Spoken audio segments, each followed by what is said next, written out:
नमस्ते मित्र साथियों। हम अब हिंदी साहित्य के विकास में अपन आगे के क्रम को अपन पढ़ते हैं और समझते हैं। तो देवनागरी लिपि यहाँ पे अपन आ गए थे। तो इसके आगे क्या देवनागरी लिपि का विकास है ना, इस पे अपन एक नज़र डाल लेते हैं। तो उच्चतरी ध्वनि संकेतों की सहायता से भाव या विचार की अभिव्यक्ति भाषा कहलाती है। मतलब उच्चरित ध्वनि संकेतों की सहायता से, है ना, भाव या विचार की अभिव्यक्ति क्या कहलाती, भाषा कहलाती है। जबकि लिखित वर्ण संकेतों की सहायता से भाव या विचार की अभिव्यक्ति लिपि कहलाती है। मतलब भाषा और लिपि में क्या है, अंतर है। ठीक है ना। भाषा श्रव्य होती है जबकि लिपि दृश्य होती है ना। भाषा क्या होती है, श्रव्य होती है, उसको अपन सुन सकते हैं, जबकि लिपि को अपन दृश्य यानी देख सकते हैं। ठीक है। भारत की सभी लिपियों ब्राह्मी लिपि से ही निकलती है। भारत की जो सभी लिपियाँ है वो कहाँ से निकलती, ब्राह्मी लिपि से निकलती है। यह लिपि ब्रह्मा के मुख से निसृत मानी जाती है। ऐसा माना जाता है जो लिपि होती है ना, यह ब्रह्मा के मुँह, जो मुख है उनके, उनसे इसकी उत्पत्ति हुई है। ब्राह्मी लिपि का प्रयोग वैदिक आर्यों में शुरू किया, है ना। और जो ब्राह्मी लिपि है इसका प्रयोग सबसे पहले कहाँ किया, शुरू किया, वैदिक आर्यों में, है ना। ब्राह्मी लिपि का प्राचीनतम नमूना 5वीं सदी बीसी का है, जो कि बौद्धकालीन है। गुप्त काल के आरंभ में ब्राह्मी के दो भेद हो गए, उत्तरी ब्राह्मी व दक्षिण ब्राह्मी। दक्षिण ब्राह्मी से तमिल लिपि, कलिंग लिपि, तेलुगु कन्नड़ लिपि, ग्रंथ लिपि, तमिलनाडु मलयालम लिपि, ग्रंथ लिपि से विकसित का विकास हुआ। आगे उत्तरी ब्राह्मी से नगरी लिपि का विकास, है ना, इस पे अपन एक नज़र डाल लेते हैं। उत्तरी ब्राह्मी से नागरी लिपि का विकास, उत्तरी ब्राह्मी, इसके बाद फिर गुप्त लिपि है। उत्तरी ब्राह्मी इसका विकास 350 ईस्वी तक हुआ था। गुप्त लिपि इसका 4वीं से 5वीं सदी के मध्य। सिद्ध मात्रक लिपि या सिद्ध मात्रक लिपि है 6वीं सदी। कुटी लिपि यानी 8वीं से 9वीं सदी तक। और जो कुटी लिपि इसके दो भाग हैं, नागरी और शारदा, और शारदा के भी इसमें भाग है, एक गुरुमुखी, कश्मीरी, लहदा और टाकरी, है ना। ये शारदा के इसमें भाग है, कुटी लिपि के अंतर्गत। ठीक है। आगे इसमें क्या, नागरी लिपि का प्रयोग काल 8वीं 9वीं सदी से ही आरंभ हुआ। 10वीं से 12वीं सदी के बीच इस प्राचीन नगरी से उत्तरी भारत के अधिकांश आधुनिक लिपियों का विकास हुआ। इसकी दो शाखाएं मिलती हैं, पश्चिमी और पूर्वी। पश्चिमी शाखा की सर्वप्रमुख प्रतिनिधि लिपि देवनागरी लिपि है। नागरी, पश्चिमी शाखा, पूर्वी शाखा। पश्चिमी शाखा के भाग देवनागरी, राजस्थानी, गुजराती, महाजनी के थी। पूर्वी शाखा में बांग्ला लिपि, असमी और उड़िया। ठीक है। आगे इसके देवनागरी लिपि का हिंदी भाषा की अधिकृत लिपि के रूप में विकास हुआ है ना। जो देवनागरी लिपि है उसका जो हिंदी भाषा की अधिकृत लिपि के रूप में ही उसका विकास हुआ है। देवनागरी लिपि को हिंदी भाषा की अधिकृत लिपि बनने में बड़ी कठिनाइयों का सामना करना पड़ा है। अंग्रेजों की भाषा नीति फारसी की ओर अधिक झुकी हुई थी, इसलिए हिंदी को भी फारसी लिपि में लिखने का षड्यंत्र किया गया। जो अंग्रेज थे उनकी जो नीति थी वो फारसी में से जुड़ी हुई थी, इसलिए हिंदी में उन्होंने अंग्रेजी को भी जोड़ने का प्रयास, ये फारसी के भी शब्दों को जोड़ने का प्रयास किया। जॉन गिलक्राइस्ट हिंदी भाषा और फारसी लिपि का घालमेल फोर्ट विलियम कॉलेज ने 1854 की देन थी। फोर्ट विलियम कॉलेज के हिंदुस्तानी विभाग के सर्वप्रथम अध्यक्ष जॉन गिलक्राइस्ट थे। उनके अनुसार हिंदुस्तानी की 3 शैलियाँ थी, दरबारी या फारसी शैली, हिंदुस्तानी शैली व हिंदिया शैली। वे फारसी शैली को दुरू तथा हिंदवी शैली को गंवारू मानते थे, इसलिए उन्होंने हिंदुस्तानी शैली को प्राथमिकता दी। उन्होंने हिंदुस्तानी के जिस रूप को बढ़ावा दिया उसका मूलाधार तो हिंदी ही था, किंतु उसमें अरबी फारसी शब्दों की बहुलता थी और फारसी लिपि में लिखी जाती थी। फारसी शब्द में लिखी जाती थी। गिलक्राइस्ट ने हिंदुस्तानी के नाम पर असल में उर्दू का ही प्रचार किया, है ना। मतलब उसने हमेशा हिंदुस्तानी जो हिंदी से संबंधित हिंदुस्तानी थी, उसके स्थान पर उसने उर्दू का ही प्रचार किया है ना, मतलब भ्रम में डालता रहा। विलियम प्राइस, 1823 ईस्वी में हिंदुस्तानी विभाग के अध्यक्ष के रूप में विलियम प्राइस की नियुक्ति हुई। वो अध्यक्ष के रूप में उसकी नियुक्ति हुई थी। उन्होंने हिंदुस्तानी के नाम पर हिंदी नागरी लिपि में लिखित पर बल दिया।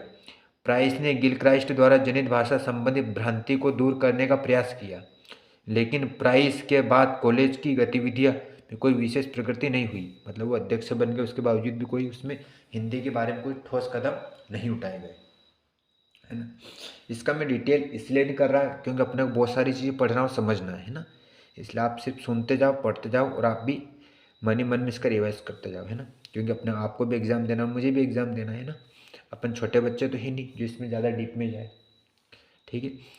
अदालत संबंधी विज्ञप्ति 1837 ईस्वी में। वर्ष 1830 ईस्वी में अंग्रेज कंपनी द्वारा अदालतों में फारसी के साथ साथ देसी भाषाओं को भी स्थान दिया गया। वास्तव में इस विज्ञप्ति का पालन 1837 ईस्वी में ही शुरू हो सका। इसके बाद बंगाल में बांग्ला भाषा का बांग्ला लिपि प्रचलित हुई। संयुक्त प्रांत, उत्तर प्रदेश, बिहार और मध्य प्रांत, मध्य प्रदेश में भाषा के रूप में तो हिंदी का प्रचलन हुआ, लेकिन लिपि के मामले में नागरी लिपि के स्थान पर उर्दू लिपि का प्रचार किया जाने लगा। इसका मुख्य कारण अदालती अमलों की कृपा तो थी ही, की कृपा तो थी, साथ ही मुसलमान ने भी धार्मिक आधार पर जी जान से उर्दू का समर्थन किया और हिंदी को कचहरी से ही नहीं, शिक्षा से ही निकाल बाहर करने का आंदोलन चालू किया। 1857 की विद्रोह के बाद हिंदू मुसलमानों में प्रारंभिक विरोध में ही सरकार अपनी सुरक्षा समझने लगी, अतः भाषा के क्षेत्र में उनकी नीति भेदपूर्ण हो गई। अंग्रेज विद्वान के दो दल हो गए, दोनों ओर से पक्ष विपक्ष के अनेक तर्क वितर्क प्रस्तुत किए गए। बीमसास उर्दू का ही, ग्राउस साहब हिंदी का समर्थन करने वाले में प्रमुख थे। नागरी लिपि और हिंदी तथा फारसी लिपि और उर्दू का अभिन्न संबंध हो गया, अतः दोनों के पक्ष विपक्ष में काफी विवाद हुआ। देखो फिर आगे, राजा शिव प्रसाद सितारे हिंद का लिपि संबंधी प्रतिवेदन 1868। फारसी लिपि के स्थान पर नागरी लिपि और हिंदी भाषा के लिए पहला प्रयास राजा शिव प्रसाद का 1868 ईस्वी उसके लिपि संबंधी प्रतिवेदन memorandum court character in the पर प्रोविंस ऑफ इंडिया से प्रारंभ हुआ। जॉन शोर, एक अंग्रेज अधिकारी फ्रेडरिक जॉन शोर ने फारसी तथा अंग्रेजी दोनों भाषाओं के प्रयोग पर आपत्ति व्यक्त की। वह न्यायालय में हिंदुस्तानी भाषा और देवनागरी लिपि का समर्थन किया। उन्होंने न्यायालय में देवनागरी लिपि और हिंदुस्तानी भाषा का उन्होंने अच्छे से समर्थन किया, है ना। कुछ अंग्रेज अच्छे भी थे, है ना, और कुछ बुरे भी थे। सब प्रकार के क्वालिटी के लोग भारत में आए अंग्रेज, है ना, अच्छे भी थे तो बुरे भी थे, है ना। मुगलों में भी कोई अच्छे थे और कोई बुरे थे।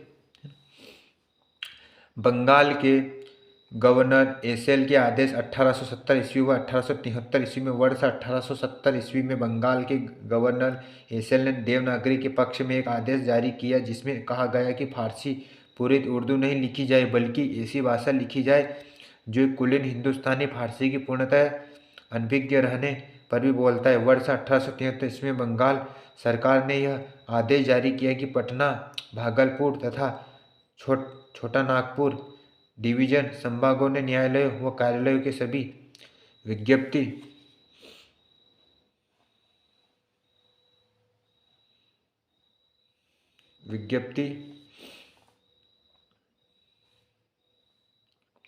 घोषणा हिंदी भाषा तथा देवनागरी लिपि में जारी की जाए।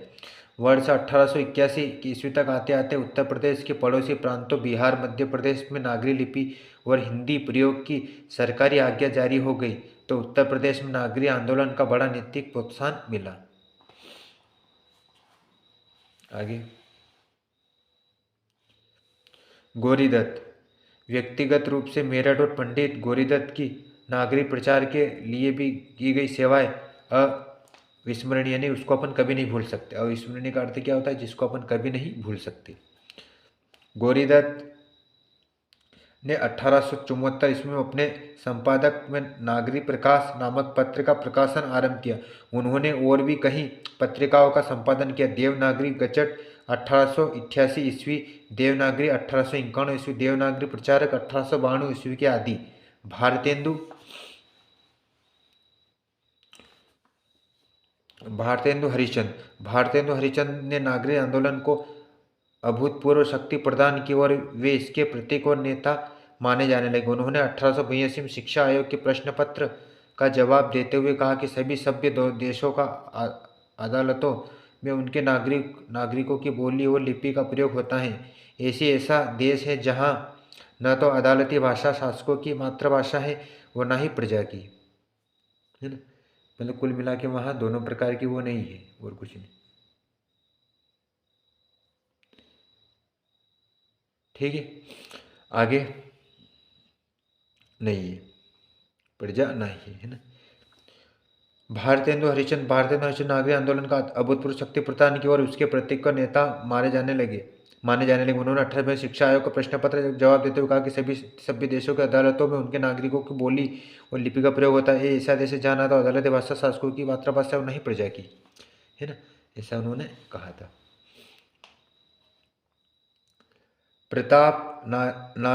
पंडित प्रताप नारायण मिश्र ने हिंदुस्तान का नारा लगाना शुरू किया।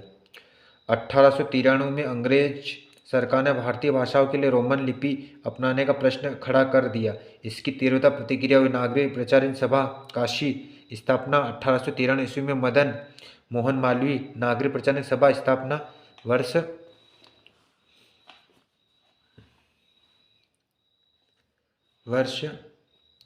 1893 ईस्वी में नागरिक प्रचार में हिंदी भाषा के संवर्धन के लिए नागरिक प्रचार सभा काशी की स्थापना की गई। सर्वप्रथम इस सभा की कचहरी की नागरिक लिपि का प्रयोग कराना ही अपना मुख्य कर्तव्य निश्चित किया। सभा ने नागरिक कैरेक्टर अर्थात नागरिक लिपि नामक एक पुस्तक अंग्रेजी में तैयार की, जिसमें सभी भारतीय भाषाओं के लिए रोमन लिपि का अनुप्रयुक्त पर प्रकाश डाला गया। ठीक है, देख लेना आप इसको एक बार और।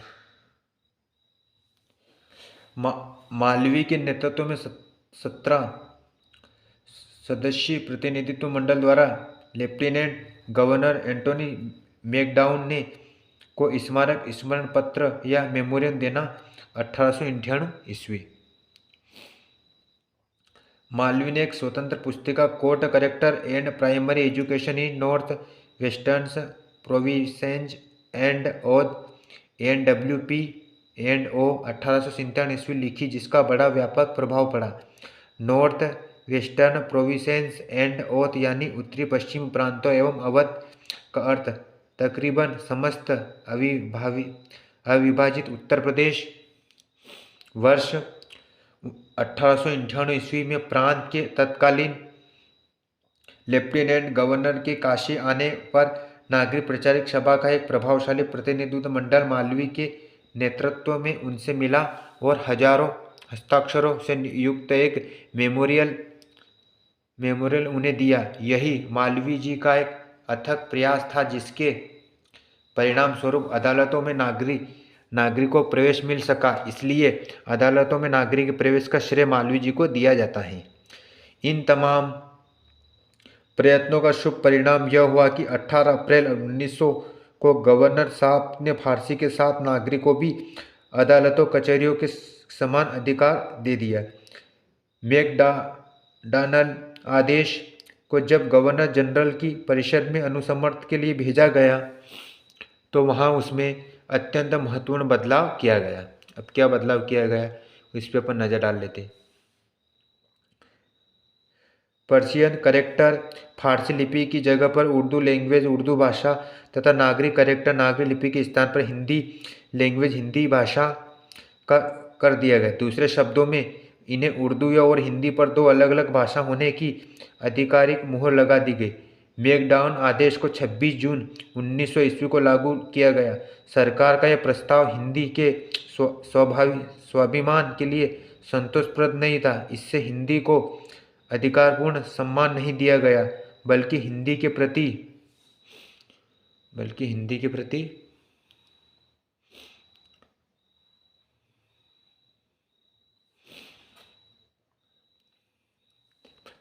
दया के प्रति दया दिखलाई गई। केवल हिंदी भाषी जनता के सुविधा का प्रबंध किया गया। फिर भी इसे इतना श्रेय तो है कि नागरिक को कचहरी के स्थान दिला सका और वह मजबूत आधार प्रदान किया, जिसके बल पर वह 20वीं सदी के राष्ट्रीय लिपि के रूप में उभर कर सामने आ सकी।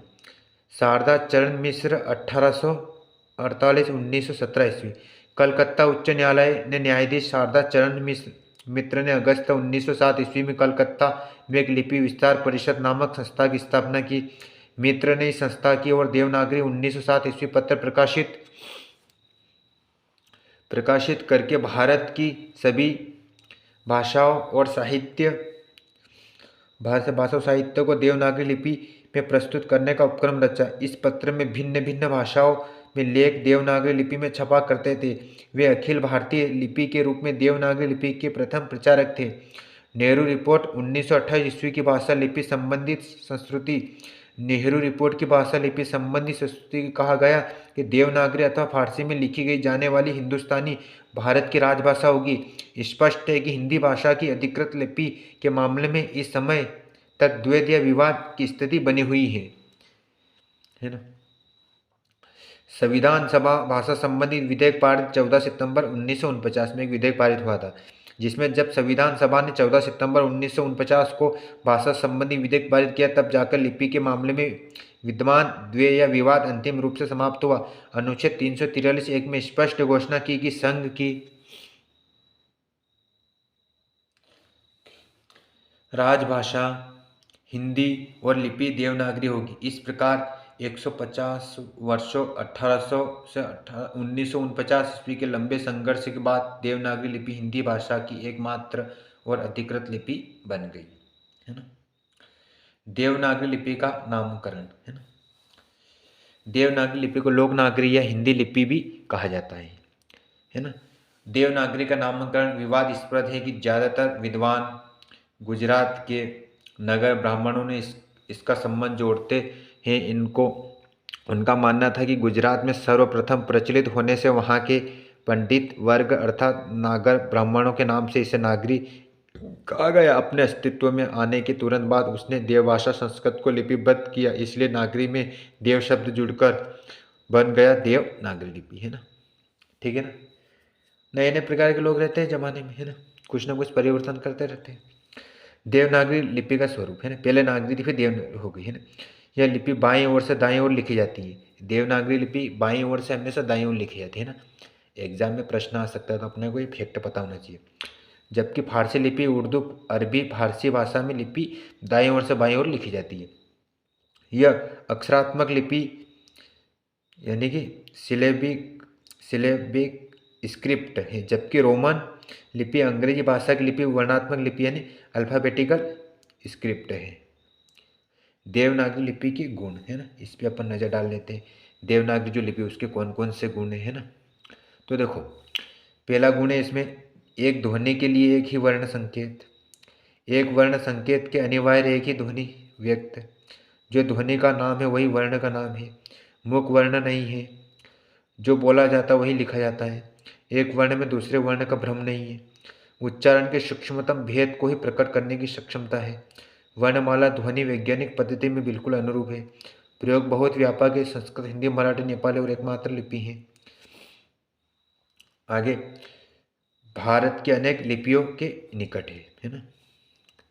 अब अपन देवनागरी लिपि के दोष को देखते हैं। अभी तो अपन ने इसके गुण को देखा। अब इसमें देखो, हर चीज़ में अच्छा ही है तो बुरा ही भी है, दोनों साथ साथ चलते। देवनागरी लिपि के दोष, कुछ मिलावट, 403 टाइप होने के कारण टंकन मुद्रण में कठिनाई, शिरोरेखा का प्रयोग अनावश्यक अलंकरण के लिए, अनावश्यक वर्ण जैसे री, री, लू, ल, ण, श, आज इन्हें कोई शुद्ध उच्चारण के साथ उच्चारित नहीं कर पाता। द्विरूप वर्ण, द्विरूप वर्ण में देखो सबके नीचे लगा हुआ, जैसे अ, प्र, अ, है ना, अक्ष, व्रत्र, है ना, ये सब इसके ध्रुव वर्ण है। फिर समरूप वर्ण में ख में र, व का, ग में द का, म में भ का भ्रम होना, है ना। अब आगे, वर्णों के संयुक्त करने की कोई निश्चित व्यवस्था नहीं है ना, मतलब इनको अपन कैसे सही तरीके से बोला जाए ना, इनको अपन कैसे व्यवस्थित जमा सकते, इसकी कोई निश्चित व्यवस्था नहीं है। तो ये इनमें सबसे बड़ा दोष है।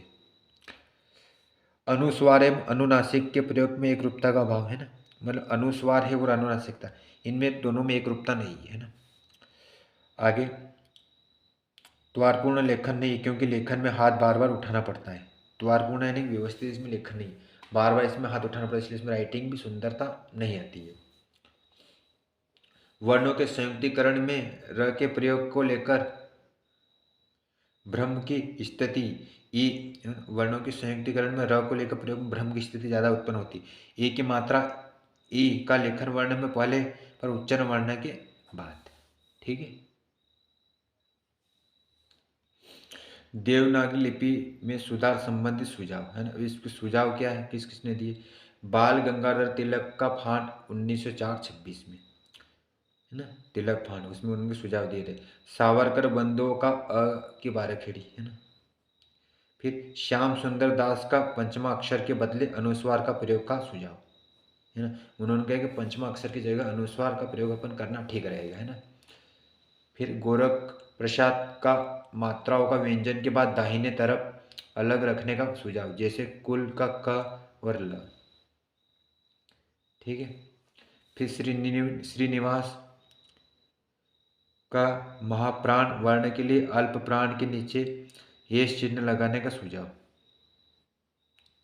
फिर हिंदी साहित्य सम्मेलन का इंदौर अधिवेशन और काका कोलेलकर के संयोजकत्व में नागरी लिपि सुधार समिति का गठन 1935 और उसकी सिफारिश है। काशी नागरी प्रचारिक सभा द्वारा अ की बाराखड़ी और श्रीनिवास के सुझाव को अस्वीकृत करने का निर्णय 1945। उत्तर प्रदेश सरकार द्वारा गठित आचार्य नरेंद्र देव समिति का गठन 1947 और उसकी सिफारिश है। शिक्षा मंत्रालय ने देवनागरी लिपि संबंधित प्रकाशन मानव देवनागरी वर्णमाला 1966, हिंदी वर्तनी का मानवीकरण 1967, देवनागरी लिपि तथा हिंदी वर्तनी का मानकीकरण 1983 आदि है ना। उन्होंने शिक्षा मंत्रालय ने देवनागरी लिपि के संबंध कुछ प्रकाशन में कुछ ये मानकीकरण कदम उठाए। एक तो उठाया 1966 में, एक 1967 में, एक 1983 में। हिंदी भाषा का मानकीकरण है ना, तो मानक भाषा यानी स्टैंडर्ड लैंग्वेज है ना। मानक का अभिप्राय आदर्श, श्रेष्ठ तथा परिनिष्ठित है। भाषा का जो रूप उस भाषा के प्रयोग का अलावा अन्य भाषाभाषियों के आदर्श होता है, जिसके माध्यम से वे उस भाषा को सीखते हैं। जिस भाषा रूप का व्यवहार पत्राचार, शिक्षा, सरकारी कामकाज एवं सामाजिक सांस्कृतिक आदान प्रदान में समान स्तर पर होता है, वह उस भाषा का मानक रूप कहलाता है। मानक भाषा किसी देश अथवा राज्य की वह प्रतिनिधि तथा आदर्श भाषा होती है जिसका प्रयोग वहाँ के शिक्षित वर्ग द्वारा अपने सामाजिक, सांस्कृतिक, साहित्यिक, व्यापारिक व वैज्ञानिक तथा प्रशासनिक कार्यों में किया जाता है। मानकीकरण मानक भाषा के विकास के 3 सोपान, बोली भाषा और मानक भाषा। फिर किसी भाषा का बोलचाल के स्तर से ऊपर उठकर मानक रूप ग्रहण कर लेना उसका मानकीकरण कहलाता है। ठीक है।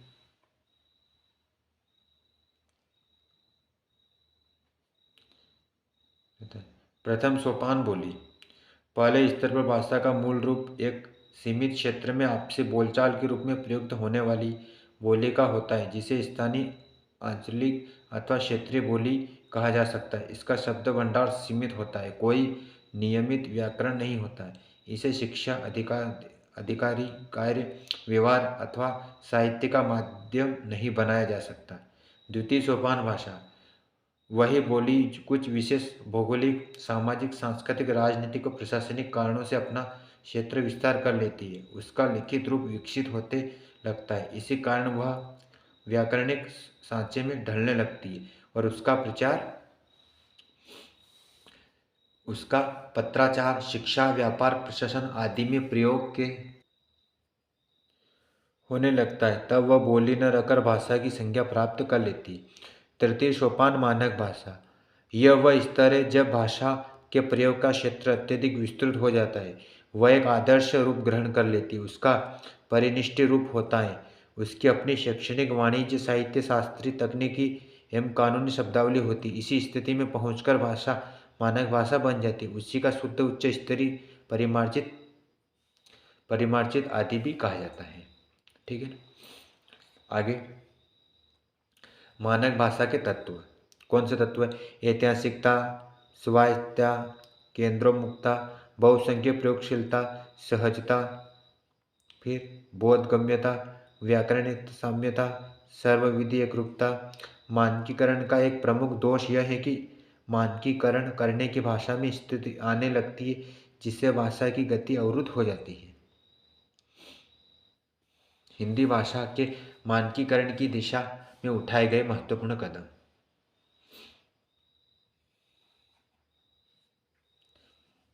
राजा शिव प्रसाद सितार हिंद ने क ख ग ज ब 5 अरबी भाषा ढूंढने के लिए चिन्हों के नीचे नुक्ता लगाने का रिवाज आरंभ किया।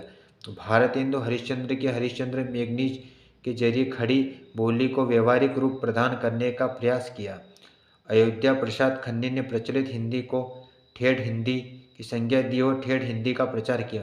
उन्होंने खड़ी बोली को पद की भाषा बनाने के लिए भी आंदोलन चलाया।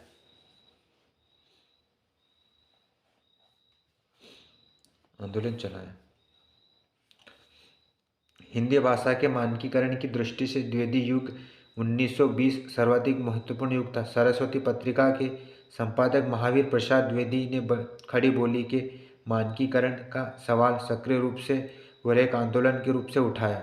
युग निर्माता द्विवेदी ने सरस्वती पत्रिका के जरिए खड़ी बोली हिंदी के प्रत्येक अंग के गढ़ने संवारने का कार्य खुद तो बहुत लगन से किया ही, साथ ही अन्य भाषा साधकों को भी इस कार्य की ओर प्रवृत्त किया।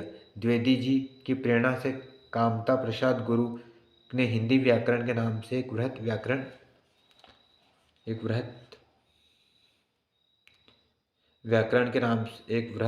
लिखा है ना। छायावाद।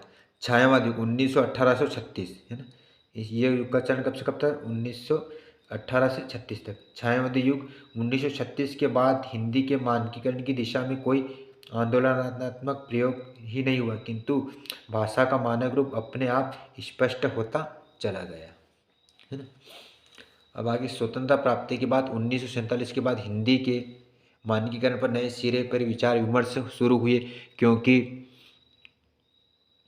संविधान में इसे राजभाषा के पद पर प्रतिष्ठित किया गया, जिसने हिंदी पर बहुत बड़ी उत्तरदायित्व आ पड़ा। इस दिशा में 2 संस्थाओं का विशेष योगदान रहा। इलाहाबाद विश्वविद्यालय में हिंदी विभाग के माध्यम से भारतीय हिंदी परिषद तथा शिक्षा मंत्रालय के अधीन कार्यालय केंद्रीय हिंदी निर्देशालय।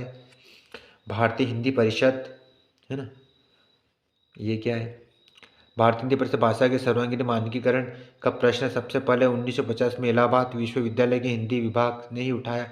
डॉक्टर धीरेन्द्र वर्मा की अध्यक्षता में एक समिति गठित की गई, जिसमें डॉक्टर हरदेव बहारी, डॉक्टर ब्रजेश्वर